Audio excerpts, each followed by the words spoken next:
শাবান মাসটার আগের মাসটা হলো রজব, যেটা সম্মানিত 4 মাসের একটা মর্যাদাপূর্ণ মাস। আবার শাবানের পরের মাসটা কোনটা?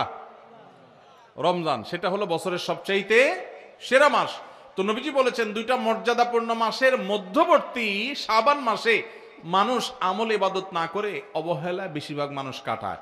বেশিরভাগ মানুষ অপেক্ষা থাকে রোজা কবে আসবে, তখন কোরআন তেলাওয়াত শুরু করব। রমজান কবে চাঁদ দেখা যাবে রমজানের, তখন নামাজ ধরবো। রমজান কবে শুরু হবে, তখন থেকে আমি তারাবি পড়া ধরবো, ভালো কাজ করা ধরবো। শাবান মাসে মানুষ রমজানের ক্ষণগণনা, দিন গণনা করতে থাকে, অবসর থাকে, অলসতা করে, অবহেলা করে। নবীজি বলেছেন মানুষ যেহেতু অবহেলা করে, এই জন্য এই সময়টাতে আমি বেশি বেশি নফল রোজা রাখি। কারণ যেই সময়টাতে মানুষ অবহেলা করে ওই সময় ইবাদতের আলাদা গুরুত্ব তৈরি হয়। ভোর রাতের সময় সবাই ঘুমায় থাকে, এই জন্য তখন তাহাজ্জুদ পড়লে সওয়াব বেশি। তাহলে এই যে শাবান মাসে নবীজি বেশি বেশি রোজা রাখতেন কেন?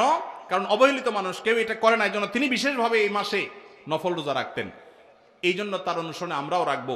দ্বিতীয় কারণ তিনি বলেছেন কেন তিনি এই মাসে বেশি রোজা রাখেন, ওই যে ওসামা ইবনে যায়েদ রাদিয়াল্লাহু আনহুকে দুইটা কারণ বলেছেন।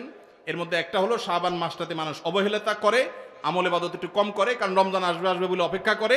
সেজন্য তিনি এই মাসে বেশি বেশি আমল করেন, কারণ অবহেলার টাইমের আমলের গুরুত্ব একটু বেশি। দ্বিতীয় কারণ হলো তিনি বলেছেন শাবান মাসে বান্দার আমলনামা আল্লাহর কাছে উপস্থাপন করা হয়। ফেরেশতারা রিপোর্ট জমা দেয়। ফাউহিব্বু আন ইউরফা আমালি ওয়া আনা সাইম, নবীজি বলেছেন আমি চাই আমার আমলনামা যখন ফেরেশতাদের কাছে পেশ করা হবে তখন আমি যেন রোজাদার থাকি। কারণ আপনি কোথাও চাকরি করেন, সিরিয়াস ডিউটি করেন, একবারও আপনার বস আসে না, একটু মোবাইলটা মাত্র হাতে নিছেন ফেসবুকটা টিপার জন্য, আর তাকায় দেখেন পিছের দিকে বস এসে দাঁড়াইস, মেজাজটা কেমন লাগবে বলেন? খারাপ লাগবে না? আর আপনি অন্য সময় যাই করেন না করেন খুব সিরিয়াস মুডে কাজ করতেছেন, পিছনে তাকায় দেখেন মালিক এসে দাঁড়াইস, কলেজেটা শান্তি হয়ে যাবে না? যাক মাশাআল্লাহ, এই বেচারা এসে আমরা যখন কাজে দেখবে বলবে বাবা খুব ভালো মানুষ, তো বেতন বাড়বে, তাই না? নবীজি সাল্লাল্লাহু আলাইহি সাল্লাম বলছেন যে আমি শাবান মাসে বেশি বেশি নফল রোজা এই জন্য রাখি, ফেরেশতারা আমার সারা বছরের আমলনামা আল্লাহর কাছে রিপোর্ট জমা দেন, সারা বছর কি করেছি না করেছি তার সব হিসাব জমা দেন। আল্লাহ যখন আমার হিসাবের প্রতি মনোনিবেশ করেন, ওই অবস্থা যদি আল্লাহ সুবহানাহু ওয়া তাআলা তিনি দেখতে পান যে তার বান্দা আমি রোজা আছি, তাহলে আল্লাহ একটু অনুগ্রহ করবেন। এই জন্য আমি এই মাসে রোজা রাখি। তাহলে নবীজি সাল্লাল্লাহু আলাইহি সাল্লাম শাবান মাসের রোজা দুইটা কারণ পাওয়া গেল। এক তো হলো গাফলতির সময় সেজন্য তিনি রোজা রাখতেন, দ্বিতীয়ত হলো এই মাসে বান্দার আমলনামা পেশ হয় সেজন্য তিনি রোজা রাখতেন। এই দুই কারণ আমাদের বেলায়ও আছে না নাই? তাহলে আমাদের রোজা রাখা উচিত না উচিত না? চেষ্টা করবো তো ইনশাআল্লাহ। ভাইরা আমার, একটা প্রশ্ন আপনাদের মনে হইতে পারে, সেটা হলো আমরা তো শুনছি মানুষের আমলনামা সকালে বিকালে আল্লাহর কাছে জমা হয়, ফেরেশতারা জমা করে, আবার এখন শুনলাম শাবান মাসে জমা হয়, তাহলে দুই রকম হলো যে? এর উত্তর হলো আল্লাহ রাব্বুল আলামিনের কাছে আল্লাহর ফেরেশতারা মানুষের আমলনামাকে 3 ধাপে, 3 স্তরে, 3টা লেয়ারে, 3টা সময়ে আলাদা আলাদা ভাবে উপস্থাপন করে। একটা হলো প্রাত্যহিক রিপোর্ট, প্রাত্যহিক আমলনামা, ডেইলি,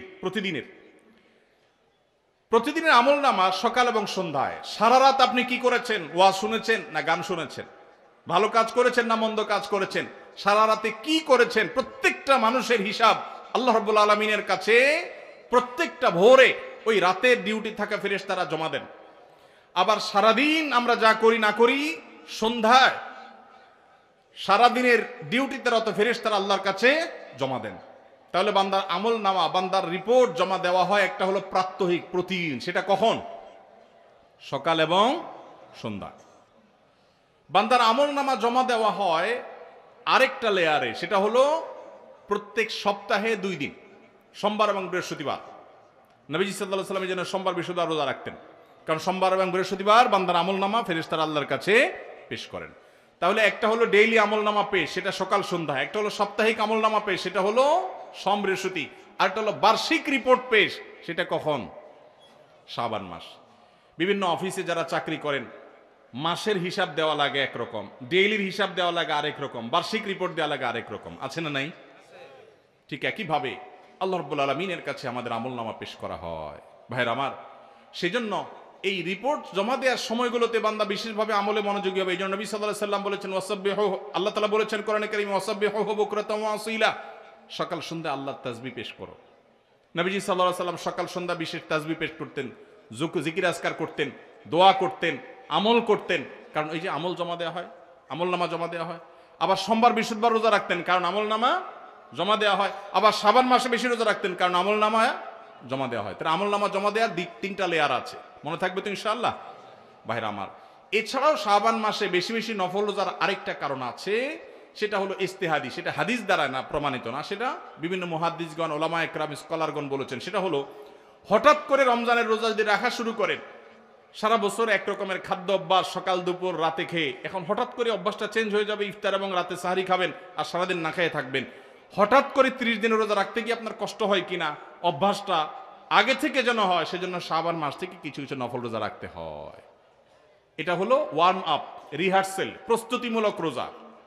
এই জন্য ভাই এই শাবান মাসে বেশি বেশি রোজা রাখবেন তো ইনশাআল্লাহ। পুরো মাসের প্রথম 15 দিন 20 দিন রোজা রাখার তৌফিক যদি নাও হয়, অন্তত একটা রোজা হইলেও নবীজির সুন্নাত আমল করতে গিয়ে আমরা কারা কারা করবো একটু হাত তুলে দেখি। একটা হইলেও রাখবেন ইনশাআল্লাহ। নিয়ত করছেন তো ইনশাআল্লাহ? সবে বরাতেরটা না, ওইটা বাদে একটা হইলেও রাখবেন। নিয়ত করছেন তো ইনশাআল্লাহ? আল্লাহ আমাদের সবাইকে আমল করার তৌফিক দান করুন। এই আমলটা যদি আপনারা করেন ভাইরা, হারিয়ে গেছে সমাজে, আলোচনা নাই, সেজন্য আমি আলোচনা করলাম। বিলুপ্ত হওয়া আমলগুলোর একটা শাবান মাসে বেশি বেশি নফল রোজা। চর্চা নাই, আমল নাই, আলাপ নাই, মানুষ ভুলে গেছে। আপনারা যে ঘরে ঘরে রাখেন, মানুষ জানবে, সুন্নাহটা জিন্দা হবে, ঘরে ঘরে আমলটা শুরু হবে। আপনি অন্য মানুষকে বলবেন একই কথা, তাকে উদ্বুদ্ধ করবেন, তাহলে নবী সাল্লাল্লাহু আলাইহি সাল্লামের ওই হাদিসের ফজিলত পাবেন। আপনি মৃত সুন্নতকে জিন্দা করলেন, সেই সওয়াবটা পাবেন। চেষ্টা করা যাবে তো ইনশাআল্লাহ? তো এই মাহফিল থেকে আমি সামারি করছি, কথা তো অনেকই বললাম। দুটি জিনিস অন্তত আমরা সবাই সংকল্প করে নিয়ত করে যাব। মা বোনরা যারা শুনছেন, আপনারা যারা শুনছেন, সবাইকে বলছি, একটা হলো আজানের জবাব দেওয়ার কথা বলেছি, আর একটা হলো শাবান মাসে বেশি বেশি নফল রোজা রাখার প্রকার। 2টা 4টা 6টা ভাইরা আমার, রোজা রাখলে মরে যাবেন না। মনে হয় যে সারাদিন না খায় কেমনে থাকবো। যারা নিয়মিত নফল রোজা রাখেন তারা জান পানির মতো সোজা, কোনো ব্যাপার না, আল্লাহর রহমত। একটু চেষ্টা করলেই হয়, একটু হিম্মত করলেই হয়। চেষ্টা করা যাবে তো ইনশাআল্লাহ? নিয়ত করা যাবে তো ইনশাআল্লাহ? আল্লাহ আমাদের সবাইকে আমলের তৌফিক দান করুন। আস-সুন্নাহ ফাউন্ডেশন, উম্মার স্বার্থে সুন্নাহর সাথে।